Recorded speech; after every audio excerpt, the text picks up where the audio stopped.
All right, gang, there you have it. My brand new greenhouse. For the experienced gardeners, you'd probably be yawning at all this. But for me being the first time gardener, this is pretty exciting for me. So let me just take you in and show you what all I've done with this.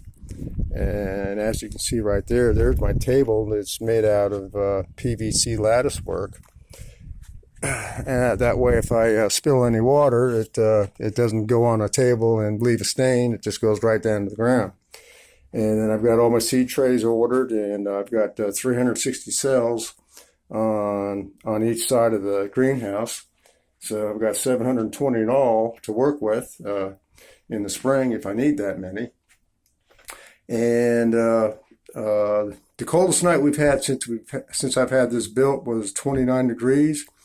And so I turned on the heat mats overnight and checked to see what it was in the morning, and it was 48 degrees in here. So it did a pretty adequate job down to freezing, but if it gets any colder, I may have to add some additional heating in here.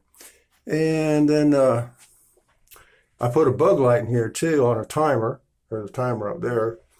And this comes on after sunset for about an hour. If there's any bugs in here, and it gets rid of that.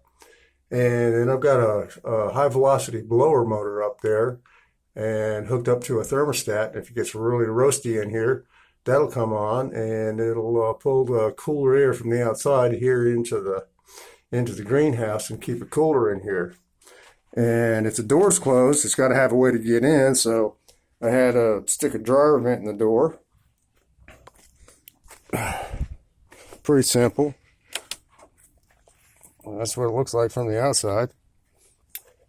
And when it's really cold outside, to keep the air in, of course there's a flap on that thing so it'll stay closed so no heat will escape.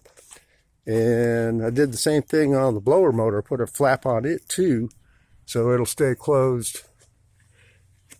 See there? Opens and closes, and just when it's off it just closes and keeps all the heat in. And I got a rain cover over it so I don't get any water in the motor and burn the motor up.